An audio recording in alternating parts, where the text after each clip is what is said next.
Hey.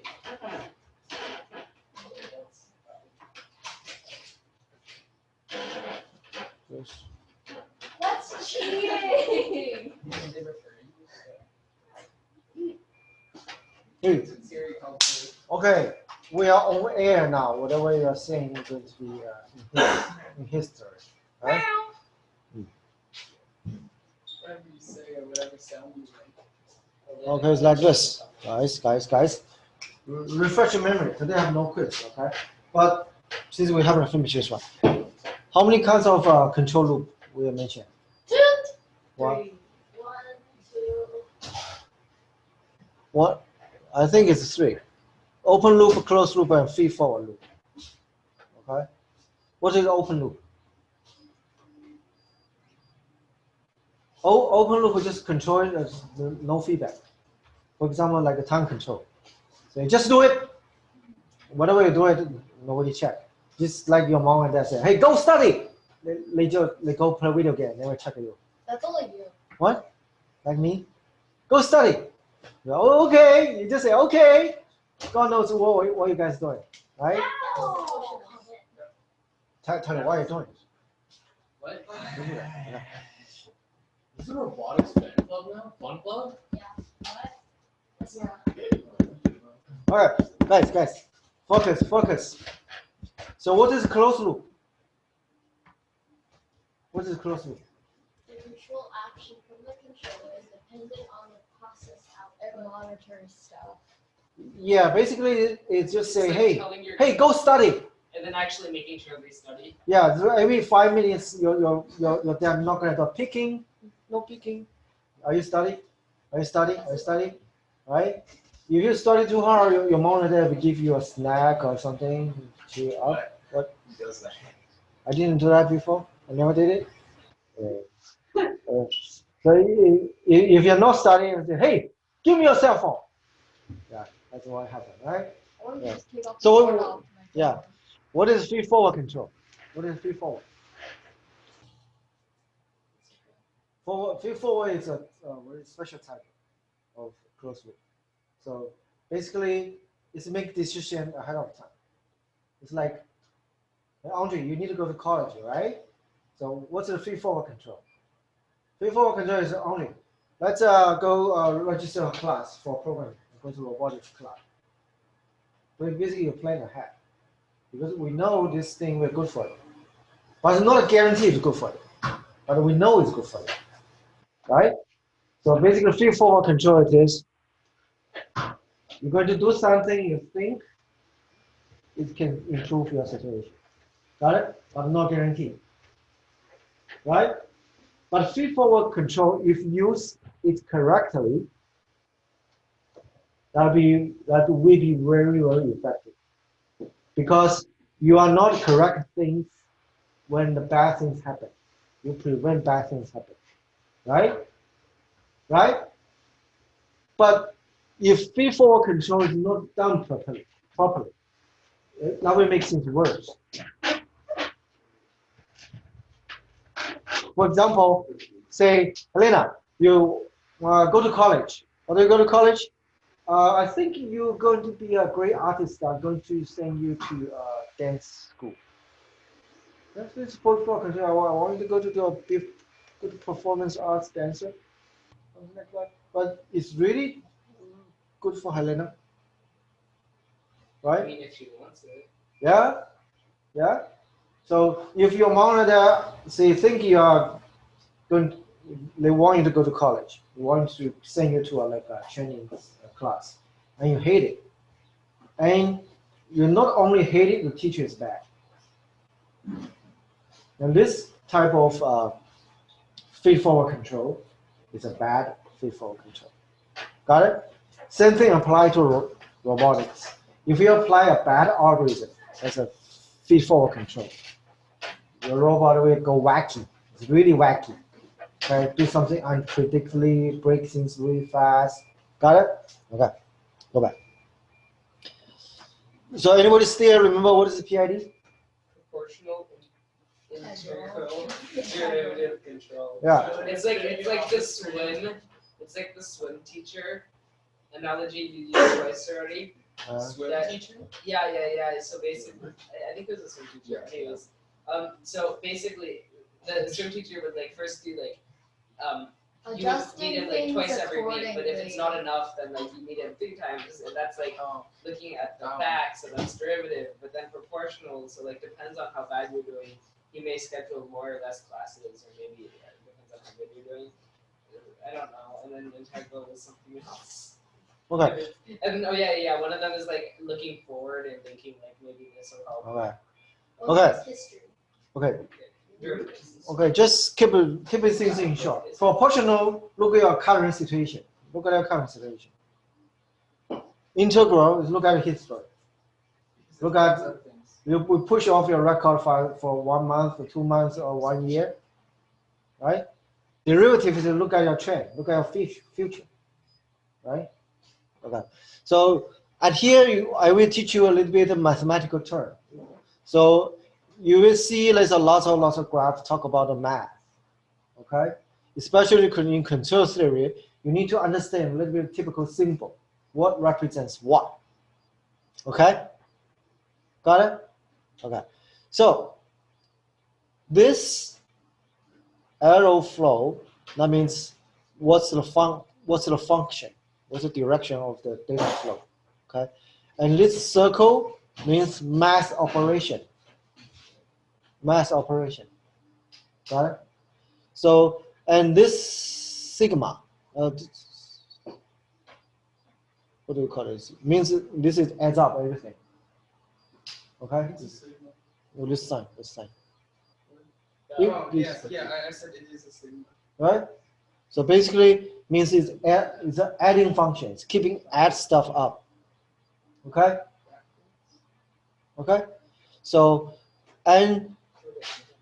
at here, basically it's compute the arrow, and it's with this arrow, you use 3 constants to multiply your current arrow, historical arrow, and future arrow. Got it? So, and in the end, you add up and get the number. Got it? So actually, PID control is surprisingly simple. All the magic it is, you need to use a one constant value times your current arrow. So basically, this is what the feedback control it is, right? Suppose the feedback is the power. Based on the arrow and recompute the power as returns, right? So the first thing is use a constant value times the current arrow you observe. Then plus another constant value times your historical arrow. Okay? And the third thing is use another third constant times the derivative of your arrow. What's the derivative? That means is your arrow going to increase or not, or decrease. Okay? So then it adds up these 3 terms, and this is your feedback loop. Got it? Got it? Everybody understand that? Because you have to understand this, and we are going to basically we talk about how to tweak this value. How to tweak this cape. Basically, you need arrow, it is whatever you observe, the sensor observe, right? You can control, it is how do you control those 3 constant values. Got it? Okay? So here, just keep reminding you, P is based on current condition, okay? I means based on his history. D means based on the future trend, okay? Okay. Actually, there's a fourth term. Why sometimes we want to ignore the maximal integral value. In last class, we'll talk about it. When the car go up slope, it gets stuck. If the car stuck for 2 hours yesterday, if you still remember it today, you're going to bump up the power a lot. Does that make sense? Does it make sense or not? Makes sense or doesn't make sense? If a car, say, got jammed in a slope for 2 hours yesterday, And today he's driving somewhere else now. You still going to yank out your power, No, unless he's going up a slope. right? So this is what we want to talk about. This is a short-term memory or long-term memory. You don't want the memory to be that long, right? Got it? Understand that? So that means when you apply this integral, don't apply a huge time window. You just need to apply whatever the time window long enough is good enough. For example, for the car feedback control, you probably only care about the history for a couple of seconds history, right? What for the robot? For a robot, it depends on the task. So if your task is just say you want to go to a distance or stop, then you only also care a couple of seconds. You don't care the arrows in 1 hour ago. Because 1 hour ago, God knows what it's doing. You probably at the moment got a different target value, target distance value, right? Right? Everybody understand now? So it totally depends on the task. So this is even though for PID control, you only have 3 turns, 3 constants to change, but actually it's a fourth one. How long you want to memorize? What's the length of memory? Okay, can you put that down? We are in class, so okay, just put it down. Put it down. Including you, put it down. Put it down. Okay. Because whenever you guys wake that thing, I'm looking at it.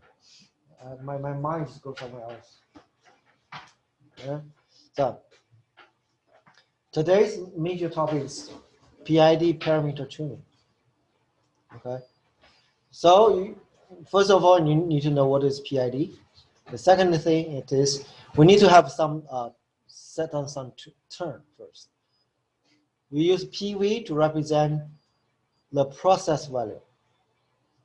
Okay, process value it is whatever your current value the robot sensor detects. If it is a motor encoder, that's the encoder value. Okay, if it is a gyroscope heading, then this PV is a heading, right? It's whatever you observe. SP means your set point. So what's your desired value going to be? Okay. So what is arrow? Arrow it is the difference between the PV and SP. Set point and the process value. Got it? And what is OP? OP means output. You basically your control vector. Some people say CV. That means control value.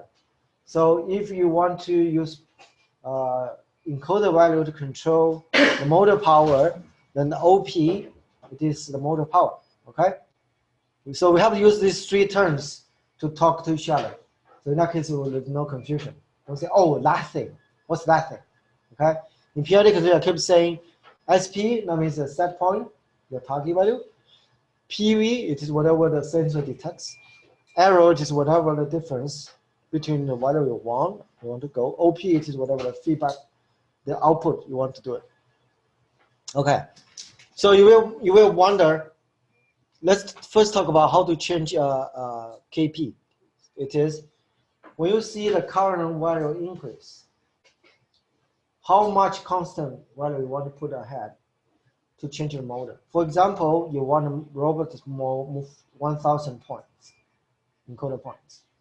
Right now it is in the 500, so the arrow is 500, right? Right? So how much power you want to apply if there's a 500 motor counts difference? You can apply 1. Say, I said I keep it simple. Just keep the value equal to 1. Now 1 times 1 times 500. That means it's 500, right? But the maximum motor power is 1.0. What's the range of motor control power? What's the range of motor? 0? No. Negative 1 to 1. Right?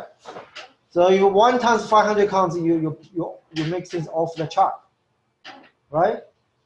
Then, so what's the value? It depends on where you want to go and your gear ratio, right? So you can say, for example, if you set to 1 over 500, it's 0.002. That means if the 500 counts away, you apply motor power 1.0, right? If say you have 250 points away from target point, then what's the value? What's the feedback value? 0.5, right? Cut in half, right? Right? So if you keep doing that, at one moment, say you have 2 motor counts away from the target value. And 2 times 0.002, then your value is really, really small. Even you apply the power, the motor won't, because of the friction, the motor won't go, right? Right? So basically, you need to set a good KP to start with. When you tune in PID value, always tuning the KP first. Just set the rest of them to 0. Okay? Set KI to 0. Set KD to 0. So you only control proportional to start with. Got it? So, and what's the effect? The effect is like this. If you say the K value to be really, really big, you overshoot. You never converge. This chart, it is x-axis. It is the time. The y-axis is the arrow, right? So you have 3 Kp values, 0.5, 1.1. This number is made it up, right? If you increase the K value, you see you have the trending to overcompensation, right? Right? Because the value is too big. You apply too much power. When you detect your stuff it is close, it's already overshoot, right? Okay. You increase the power of 1.1. You overshoot a little bit, then converge, right? And the other thing, this is set is so small, it's so smooth. Okay? So the first case is absolutely wrong. You should never make it overcompensation, because most of the time your stuff never converge. The whole robot just go never stop. Okay? And how to pick the second second case and third case, it depends. If you want your robot to be as fast as possible, then you should overshoot a little bit, then come back. Okay? If you want your robot to be gracefully move, you should under-tune this p value a little bit. Okay? So what you want to be as fast as possible? The stuff you want to do on quick and it doesn't require much resolution. Say, you want to move the place and stop. And where you want to stop, it doesn't matter. If it's off by 1 inch or 2 inches, it doesn't make a huge difference. In this case, you should tune up this value a little bit. Okay? Okay, because it's faster to overshoot and roll back a little bit. Okay? It's much slower than to grow slowly. Right? It's like for example, you take airplane. The airplane is really fast, right? You always overshoot the airport, then circle down, right? Right? If you drive car, yes, you never overshoot, but it takes a long time to go there, right? Right? Got it? The airplane doesn't intentionally. No, I was talking about the car. Oh. Well, the airplane just goes where the runway's. Right. Point. So, okay. So that means it depends on the task. If you want your task to really, you care about the speed, go to this case. You care about the precision, go to this case. Okay? There's somewhere because in the PID control, there's no right, there's no correctness, but there's always has a not correctness. There's a wrong. There's a wrong PID value because it's overturned. In this case, it's overshoot, never convert, right? But if you do this, but there's no correct value because overshoot a little bit is fine, overshoot less is fine. There's a gray zone. Whatever the zone, you're okay, you're good. It won't make a huge difference, right? Shouldn't we pick the second one because the integral will solve the overshoot mostly? But if you totally count on no, if your p value is too big, the second one won't help you at all. Yeah. Because this is a dominating force. Because this force overwhelms everything. Okay? Okay. So you guys understand how do you adjust your current condition now, right? Then let's talk about how do you adjust the Ki. Okay? Ki, that's the same thing. Okay? So, okay. If you say Ki to be really big, it also oscillates. Okay? And the behavior is pretty much the same as the Kp. But most of the time, Ki, we are basically dominate how precise it is. If you want it to really gracefully working, you have to spend a lot of time to tweak the Ki. And how long it is your memory. It's like a human. If you have a good memory, you think some guy is bad, you hate him for decades. That's not right, right? I mean, depends. It depends, right? Right? Like, is So that people memory might change, policy? right? Right? That meant what? Someone who likes you very, very much. Okay. So basically, for the Ki, you need to tweak both the how long is the memory, basically how do you cap the maximum value of the integral, right? How do you implement it? It's like this, right?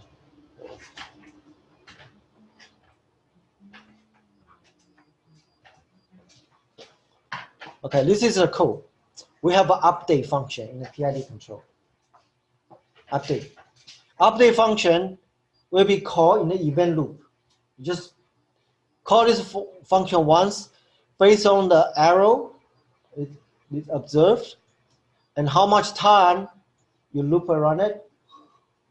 Then you can calculate the integral and derivative, right? So at here, you can see that we always call this. If anybody, can anybody read this code to tell me what does it mean? Is F integral means you do integration of the arrow. How do you get it? You get the integration into the arrow times the gap. Say if you solve the arrow for 5 minutes, then your integral it is the arrow number times 5 minutes. Got it? Got it? All right. So, okay. So you get the integral value. What does this mean? Anybody know what mass mean means? It's take two values and get the minimum value called mass mean. Got it? Right? What does mass max mean? You get the two values, get the maximum. Right? Can everybody understand? Try to understand this piece of code. What does it mean? If Basically, make sure it doesn't go beyond. Okay, so if the integral is more than 0, then do the thing where you find the minimum. So basically, you find the what's small, like basically the smaller number between the max integral and the number that got measured. Or if it's less than 0 or 0, just like do the other thing you find. Yeah, because it's negative value, right? Just make sure. Just make sure the magnitude of your integral have to cap to a range. And that thing's negative down there. Right? F max integral is negative. Right? Understand now? Okay. Derivative is also very similar. You have to remember your last arrow. Right? You use the current arrow minus last arrow, then divide by time, then that's derivative. Is that right? How things change, right? Got it? Okay. So that means when you calculate the PID, you need a two value. One, it is the arrow you detect. The other one is time. Make sense? Yeah. Okay. Now, how do we implement this PID control in the state machine? You didn't show us the derivative graph. Right here. The graph. Oh, okay. Let's go to derivative graph. Okay. Derivative Kp is really hard to tune because derivative it is feed-forward control. You try to predict the future. In the beginning of the class, I already saying if things go wrong for the feed-forward control, the whole thing will go wacky really fast. Okay, so take care. So this is why you always turn the KP value first, proportional first, then turn KI. If you have time, then turn KD. Okay, KD is like this. If your value is too big, like k equal to 2, you overshoot a lot and come back. It's not good. If your KD value is very small, you also overshoot, but you overshoot in different direction. Okay, you have really narrow band. Say, hey, this is actually a pretty good value, right? So this is why the feed-forward control is hard to do. Right? It's like your mom or dad pick what class you're going to take. It's really hard to pick. You have to base on interest, based on your time, based on the career path in your mind, so many things. Got it? Right? So, but don't worry about it. In this class, I teach you how do we basically tweak it manually. In next class, we're going to teach you how to write a program to turn these things out automatically. Got it?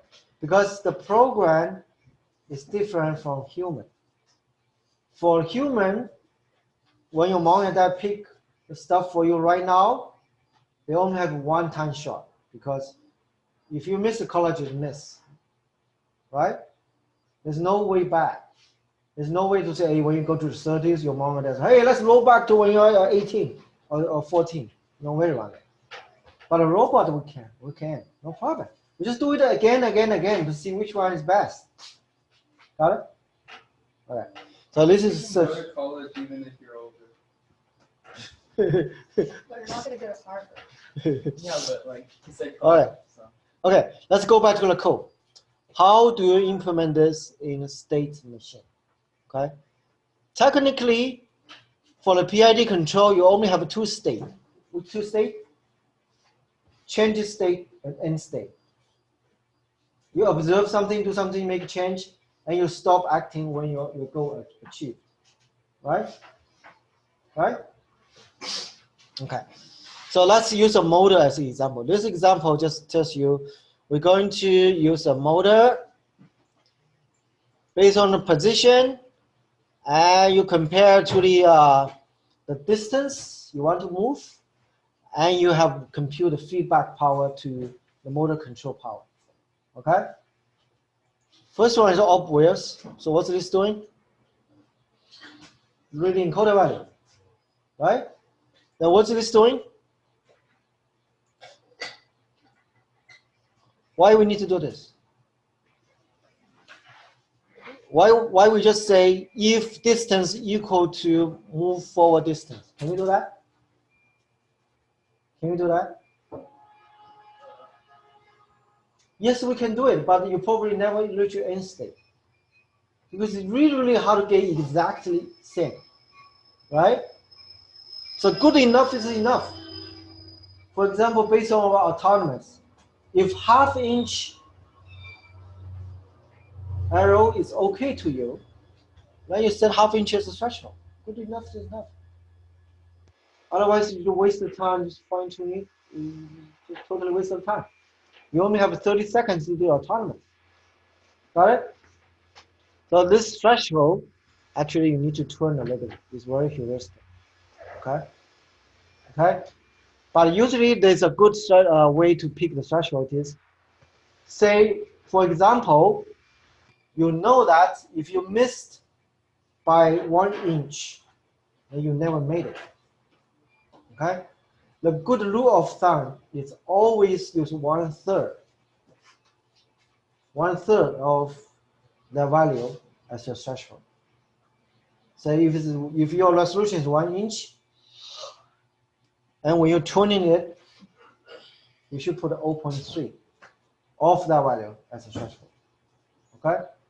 Actually, there's a mathematical proof about this. It's called golden section search. There's a golden section values somewhere. Okay? It's 0.68 something. 68%. Okay? So why'd you say a third? 1 minus 0.68. Oh. Alright? Right? Got it? Because we are saying 0.68 is whatever you do want to avoid, right? 0.68. So that's why 1 minus. Got it? Right. So, and why we want to then see, you understand why you need a threshold now, right? It cannot be exact and equal, right? So why not at here, we just say if this bigger than the threshold, immediately say stop. Why we cannot do that? Why? Why at here we say this bigger than the threshold, we just increase our counter. Only when this counter bigger than 5, we go to next state. Why? You need to be sure multiple times. Yeah, exactly. You might have a constant. For example, you overshoot, right? At the moment you overshoot, at the exact moment you overshoot, you make a measurement, but the robot still moves. And you find out the distance exactly across the target location. Because you only check once, right? Because when the value, you see the value is okay, it doesn't mean it's reached a state. You have to check. You have to check consecutively. Actually, I make a mistake here. So I make a mistake. If this equal to this is plus plus. Okay. I have missing one code.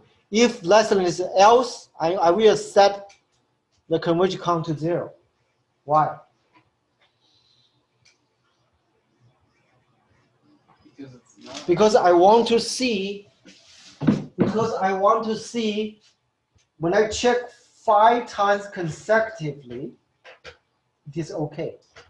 You want to know it. So, you need to right?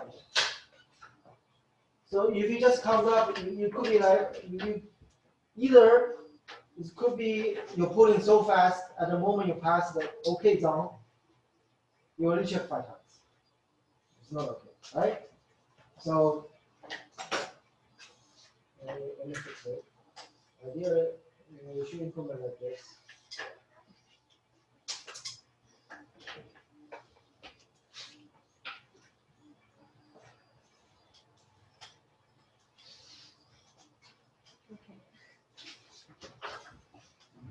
So basic idea is you need to check it multiple times, and you have to see you are okay for 5 consecutive times. Then you will say this is okay. Okay, basically, let me update my web page. It's like this. This is what I'm talking about. less than the threshold, not greater. Oh, less than 5.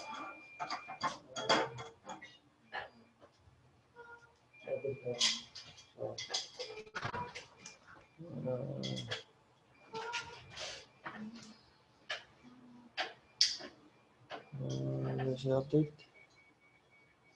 Okay, it's like this. Okay, everyone understand why we need to do this now, right? This is called checking consecutively. Okay, and this number of 5 is also arbitrary. It depends on how fast you pull the result, right? Right? If you're pulling really fast to get a result, this is not 5, maybe 10, maybe even 50. Okay, got it? Okay, so this is a place the stuff we check we pay the price in dry ice world championship tournament, because they are supposed to see the ball to be blue, or to be blue, or to be red. Okay, and someone on the auditorium, someone just shining a laser on the sensor, and brute forcefully put a red light on it. Who did that? I don't know. Wait, they did Someone it want to dry mess it up. ice? Not just two agile. You just learn them. They just want to mess it up. So people were putting red lasers on the. Yeah. For example, whatever your opponent say, he works for team 1-1-1-1-1, right? Whatever not alliance 1-1-1, he do this, right? Was that allowed? Can I do that? No, it's not allowed. Cheating and against their rules. Oh. It's only cheating if you get caught. And actually, That's the wrong mentality. yeah, actually, if you apply this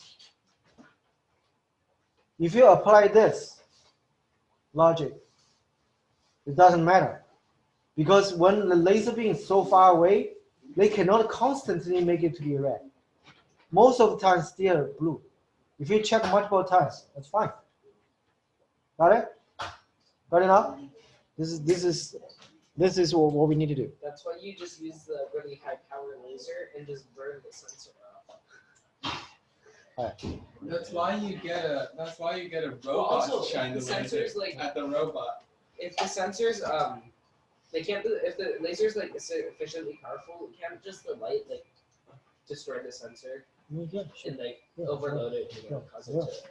to like, So okay, let's go over the logic in the state machine. Get sensor value, make decision whether these things converge or not, you reach your goal or not.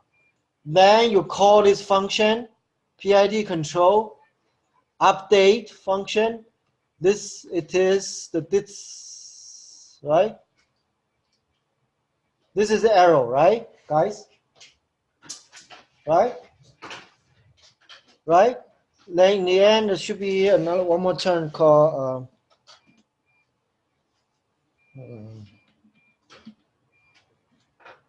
it's like this. Your current time minus your last time stamp. Right? Remember when you do PID control, we need two values, arrow and the time. Time lag between the last check. Right? Got it? Got it? So when you got this value, then you set power to it. Got it? Then you update your last timestamp. Then you go to the next loop. Right? So basically, it is a very simple case of how do you write a PID control in a state machine. Got it? So then this can be motor position, can be gyroscope heading, it can be temperature, can be anything. Got it? Got it? Or it can be a position.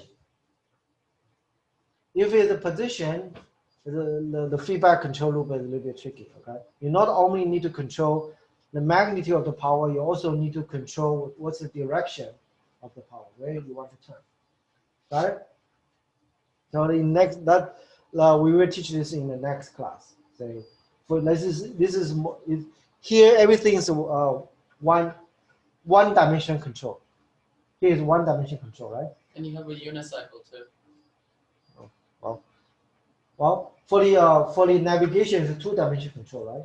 You not only know the distance, you also need to change the direction, right? If you had a unicycle, it would be three-dimensional because you have to maintain balance.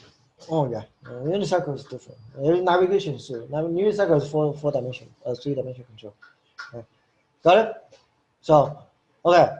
So, I would say it is the end of today's lecture. Okay, let's go back to work on the robot dance stuff and keep these things in mind because in our first version of robot dance, we just use the time as a control. But we do need somewhere, we need this feedback control. It is when you say you have to face the robot to a direction. In that case, you cannot use time control, right? So that means we have to make this work. Right? For the number of distance we move, we don't care. But when we turn number of degree, we care. Got it? Okay. So So after this class, we're going to use the heading as an example. Basically, say how do we turn a robot, change the KI, KP, KI, KD value for a turn. Okay, so let's look at the code. So we have one code session at here. It's called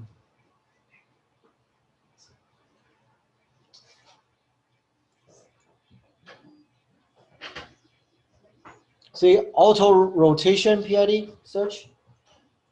Oh, the other thing I didn't say is each robot has its own PID value because every robot has the different mass, right? So different power. So your feedback control is totally different, right? Okay, let's take a look. Hey guys, take a look at this. This it is how we right now we're tuning the rotation PID. So this is P, I, and D, right? For this array, we have 3 options we want to try for the KP value. And we have so many options to try for KI value. And we don't want to tune the KD value, right? We set it to 0, right? So this piece of program basically will write a for loop to try out all the combination of KP and KI. For every one case of it, we will run, say, set the KP and KI to one of the value, let the robot turn 90 degrees, and see how fast it will converge to 90 degrees. Basically, turn negative 90, turn positive 90, basically do this measurement, right? And just keep tracking how fast you can reach the 90 degree, right? And pick the value which reach the target angle faster, right? Could you do like binary search or some other kind of search? Yeah, we can do it. We can, if you change this code, we can do it. So this is one we add here. We can even do a Newton search. It's even faster. You should use Newton search is look at how big the change and has a feedback control. For example, you change your value by 3, and you saw your arrow decrease by some amount. Basically, Newton's control is based on derivative, how fast, how effective your change, and set the next value. Basically, it's a PID control on top of the PID control. Got it? Right? So, and you guys know which function to look at, right? We have one function, say distance PID search. It's like this. Basically, it's the same. Okay. So when you try this, just make sure that the robot has enough battery life to complete all the checking for all the combinations. Wouldn't the Newton search be more accurate? Yes, you should. But Newton search has a limitation. You have to get the range right. But Newton search is looking for local minimum, right?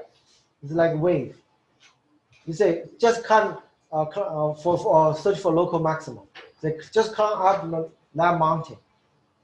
You have to tell where is the mountain it is. If you pick the wrong range for the wrong mountain, it's climbing the wrong mountain. It might not be the global maximum. Right? Got it? Okay. So,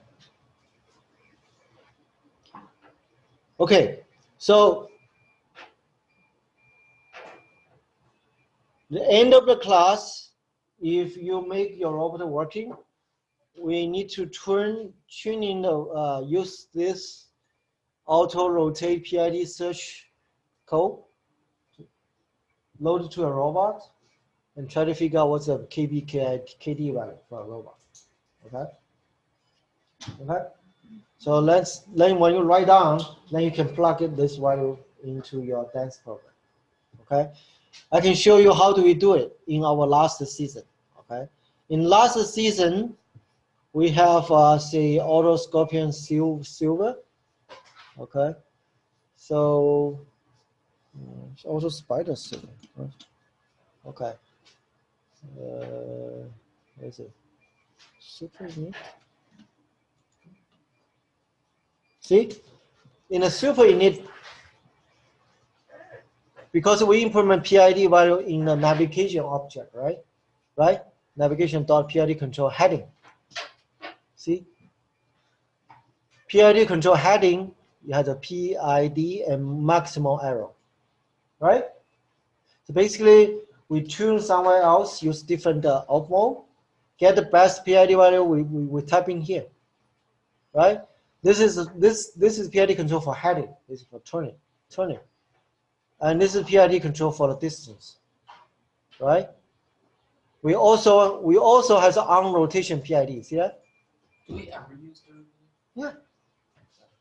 No, because we don't have last season, because you guys run out of time. Or you guys don't understand how this works. Only me has a little chance to play with it, and we run out of time. We don't have time to turn the KD back. Got it? All right. Got it? Okay. This is end of today's class, and let's do the PID control setting training. Okay.